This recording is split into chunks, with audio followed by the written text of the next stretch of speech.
जय हिंद साथियों। फाइनली शिक्षा विभाग की तरफ से ऑफिशियली न्यूज आ चुकी है कि जो रीट का एग्जाम है वो जनवरी के अंदर प्रस्तावित है। अब आपके पास जो 100 डेज का समय है उनमें किनको तो इसका एग्जाम देना चाहिए और किन की पात्रता जो क्लियर हो चुकी है जिसको आवश्यकता नहीं है वापस एग्जाम देने की, क्योंकि कई मैसेज आ चुके हैं लास्ट वीडियो के बाद भी कि सर हमारे अपियरिंग में थे, फर्स्ट ईयर में थे, क्या हम वापस एग्जाम दें या ना दें, क्या अब हमारा जो लास्ट समय था उसकी वैलिडिटी खत्म हो चुकी है, क्योंकि कई न्यूज आ रही है कि इसकी वैलिडिटी 3 साल थी। तो वो सारी बातें क्या है। रही बात कल जो एक दूसरी इन्फॉर्मेशन थी कि अपने आलोक राज जी आप जानते हैं कर्मचारी चयन बोर्ड के अध्यक्ष है, जो मुख्य एग्जाम अपना 3rd ग्रेड का होता है, तो शिक्षा विभाग को मतलब शिक्षा विभाग से संबंधित इनकी भी क्या बात हुई, एग्जाम मुख्य एग्जाम कब तक हो सकता है, इतना जल्दी रीट करवा रहे हैं तो क्या 3rd ग्रेड एग्जाम भी जल्दी हो सकता है क्या। और रही बात इस एग्जाम में जो बड़े बदलाव देखने को मिल सकते हैं वो कौन कौन से हो सकते हैं। इन सबसे भी बड़ी बात एक ऐसी इंफॉर्मेशन मैं आपके साथ इस वीडियो में शेयर करूंगा, और उस इंफॉर्मेशन के अभाव में बहुत सारे ऐसे फ्रेशर स्टूडेंट जिनको इसका नॉलेज नहीं था पिछली बार, जिन्होंने रीट क्लियर की, मुख्य एग्जाम में अच्छा स्कोर किया, एग्जाम में डीवी भी करवाया, डॉक्यूमेंट वेरिफिकेशन होने के बाद उनको एग्जाम से बाहर कर दिया गया। जब लिस्ट आई कि किसको बाहर किया गया है तो पता चला एक बहुत बड़ी गलती, रीट एग्जाम में गलती के कारण मुख्य एग्जाम में अच्छा स्कोर करने के बावजूद भी एग्जाम से बाहर हो गए। तो वो गलती आप बिल्कुल मत कीजिएगा, ये वीडियो पूरा जरूर देखिएगा। एक छोटी सी गलती के कारण जो आपकी रीट के अंदर एक छोटी सी चूक हो जाती है उसके कारण आप अच्छा स्कोर करके भी बाहर हो सकते हैं। सभी पर डिटेल से चर्चा करेंगे। आप जानते हैं इस चैनल के माध्यम से मैं लगातार शिक्षक भर्ती मुख्यतः रीट और 3rd ग्रेड पे लगातार चर्चा करता हूं और सही जानकारी आप तक पहुंचाता हूं। आज भी ऑफिशियली जो लास्ट समय 2022 रीट का जो अपनी ऑफिशियल विज्ञप्ति है, नोटिफिकेशन है, उसके माध्यम से जो न्यूनतम जो पासिंग मार्क है उसमें क्या बड़े बदलाव हो सकते हैं। रही बात 5वां ऑप्शन है, सिंपल सा है, उसमें कुछ है नहीं, क्योंकि नेगेटिव मार्किंग मेरे हिसाब से इसमें भी नहीं रखेंगे। जैसे सीईटी के अंदर भी विवाद हुआ था, इसमें भी ऐसी कुछ प्रॉब्लम आ सकती है। तो पात्रता एग्जाम है, मेरे अकॉर्डिंग नेगेटिव मार्किंग नहीं होगी, 5 ऑप्शन जरूर रखे जाएंगे, 5वां ऑप्शन अनअटेम्प्ट वाला। तो चलिए सबसे पहले हम बात करते हैं कि इस भर्ती का आपको पता है जनवरी में प्रस्तावित है और सेकेंड पखवाड़े में यानी 15 जनवरी के बाद लगभग 100 डेज का आपके पास समय है। किसको एग्जाम देना है, किसको एग्जाम नहीं देना, सबसे बड़ा सवाल है। पहले इसी हम क्लियर कर लेते हैं। तो सबसे पहले हम देखते हैं इसका ऑफिशियल जो नोटिफिकेशन है। अगर आप पिछली बार का अगर ऑफिशियल नोटिफिकेशन है, इसमें जो मेन रूल है मैं आपको बता देता हूं, जिसमें पहला रूल ये कहता है कि ये जो एग्जाम है ये माध्यमिक शिक्षा बोर्ड के द्वारा करवाया जाएगा। तो इस बार भी ये माध्यमिक शिक्षा बोर्ड ही करवा रहा है इस एग्जाम को, कर्मचारी चयन बोर्ड है वो मुख्य एग्जाम करवाता है। और ऑनलाइन आवेदन की प्रक्रिया ये सेम रहेगी, क्योंकि उसी में बताया गया है, फीस वही रहेगी जो इसमें फीस दे रखी है, फीस में भी कोई बदलाव नहीं है। और जैसे ही नोटिफिकेशन लगभग मान के चलिए नवंबर में पूरी संभावना है इसका नोटिफिकेशन आ जाएगा, फॉर्म भरने शुरू हो सकते हैं। रही बात जो तीसरा सबसे इंपॉर्टेंट रूल है कि इसकी न्यूनतम शैक्षणिक योग्यता क्या है, कौन यानी एलिजिबल है, कौन एग्जाम दे सकता है, कौन पात्र होगा इस एग्जाम के लिए। तो सबसे पहले जो 1 से लेके 5 तक है, जो बीएसटीसी वगैरह जिन्होंने कर रखी है, लेवल 1 के जो स्टूडेंट हम जिसे कहते हैं, तो प्रथम स्तर के स्टूडेंट है न्यूनतम 50%। एक तो आप देख सकते हैं 12वीं वगैरह क्लास में, या सिंपली एक बात का सबसे अच्छा ध्यान रखें यहां पर कि अगर आप फाइनल ईयर, देखिए यहां पर एक सबसे इंपॉर्टेंट लाइन ये है, इस कोर्स के अंतिम वर्ष में हर जगह आपको एक लाइन मिलेगी यहां पर कि अगर आप अंतिम वर्ष में थे तो आप एलिजिबल हैं। उस समय आपकी फर्स्ट ईयर कंप्लीट हो चुकी थी, आप फाइनल में थे, अंतिम वर्ष में थे, और आपने अगर अपनी पात्रता क्लियर कर ली है तो आपको वापस पात्रता जो एग्जाम है वो देने की आवश्यकता नहीं है। बाकी अगर नया नोटिफिकेशन आएगा उसमें एक बार फिर से हम देख लेंगे, ऐसी कोई बात नहीं है। ये लास्ट समय का नोटिफिकेशन है, इसमें क्लियरली दे रखा है कि अंतिम वर्ष में अगर आप अध्ययनरत हैं तो आप एलिजिबल थे उस चीज के लिए और आपने पात्रता अपनी क्लियर कर ली है। ये सभी के अंदर लास्ट में यही लाइन दी गई है, आप देख सकते हैं कि अंतिम वर्ष में अगर आप थे तो आप एलिजिबल हैं। सभी के साथ यही लाइन दी गई है, चाहे लेवल 1 हो और चाहे लेवल 2 हो। लेवल 2 में भी आप देख सकते हैं न्यूनतम आपके ग्रेजुएशन में 50% मार्क्स, और ये भी याद रखना 2011 से पहले वाले जो स्टूडेंट है उनके लिए 50% का रूल नहीं था। 2012-11 के बाद जो ग्रेजुएशन जिनकी हुई है, जुलाई के बाद शायद इसके अंदर एक रूल है ऐसा, उनके बाद 50% मिनिमम आपके ग्रेजुएशन या पोस्ट ग्रेजुएशन में से किसी में होने चाहिए। और साथ ही साथ आपका अंतिम वर्ष यदि था, फाइनल ईयर में थे आप, यदि आपने बीएड वगैरह के, तो उस समय अगर आपने एग्जाम दिया है, पात्रता दी है, तो आप एलिजिबल है, आपको वापस से रीट पात्रता देने की आवश्यकता नहीं है। तो मेरे हिसाब से सबसे पहला आपका डाउट, हाँ एक बात और, अगर आप फर्स्ट ईयर में थे तो आपको डेफिनेटली एग्जाम देना है। आप फर्स्ट ईयर में थे, फाइनल में नहीं थे, तो रूल के अकॉर्डिंग तो यही बात है। हो सकता है गवर्नमेंट आपको एलिजिबल कर ले ना करे, लेकिन रिस्क मत लीजिएगा। सिर्फ 100 डेज का समय है, सिंपल सा है, पात्रता से कोई ज्यादा इतना बड़ा सिलेबस भी नहीं है। मैंने कुछ वीडियोस बना रखे, आप देखना, बड़ी सरल सी है, पात्रता इजीली क्लियर हो जाती है। मैंने खुद ने कितनी बार एग्जाम ये दिया है और अच्छे अंकों के साथ इसे क्लियर भी किया है। तो 100 डेज है। अगर आप फर्स्ट ईयर में थे, फाइनल में नहीं थे, तो अन्य किसी भी मतलब आप जैसे मान लीजिए अलग अलग, हमारे समय बीएड 1 साल की होती थी, कभी 2 साल की हुई है, कई 4 साल की भी होती है। तो अंतिम वर्ष में जो भी थे वो एलिजिबल है, बाकी एलिजिबल नहीं है।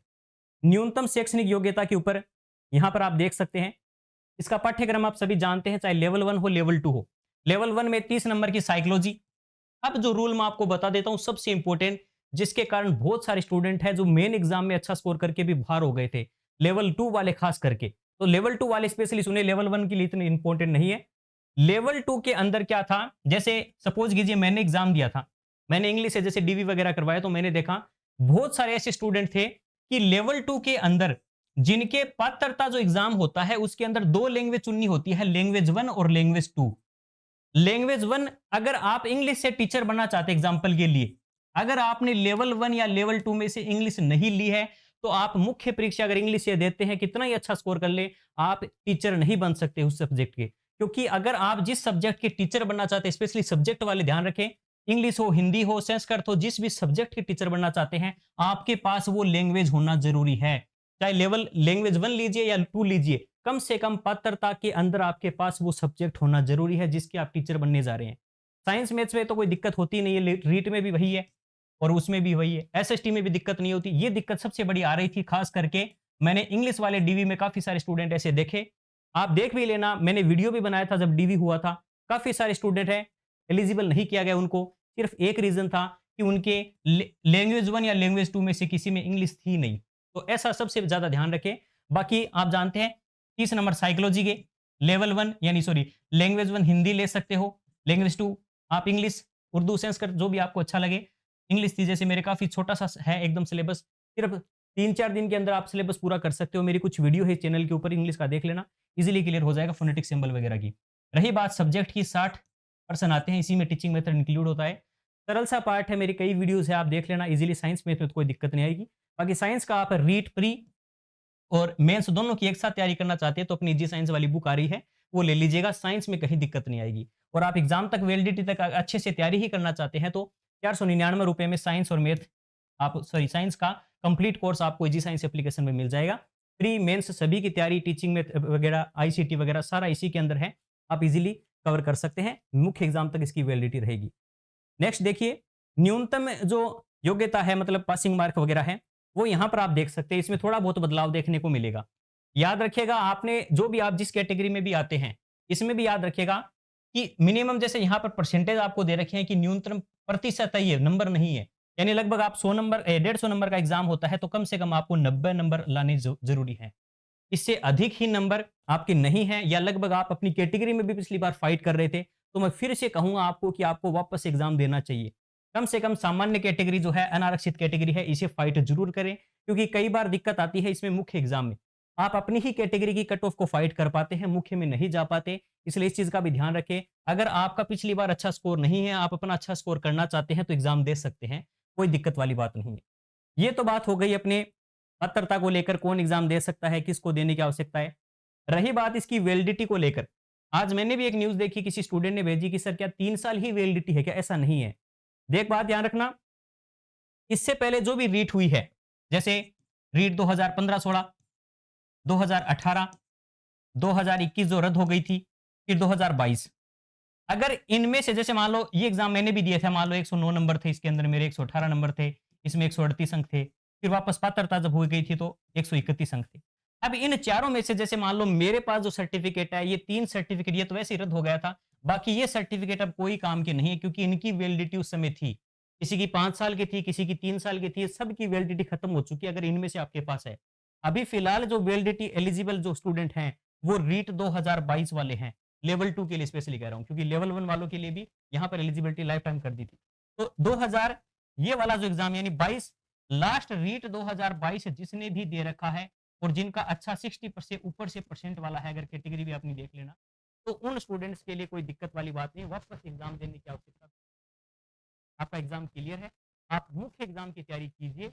और अगर आप वो स्टूडेंट अभी फ्रेशर हैं, लास्ट में जिनका क्लियर नहीं हुआ, वो स्टूडेंट रीट की तैयारी करने के साथ साथ मुख्य एग्जाम की तैयारी कीजिए। मेन एग्जाम को फोकस करके चलेंगे, रीट पात्रता अपने आप आपकी क्लियर हो जाएगी, कोई भी ऐसी दिक्कत नहीं है।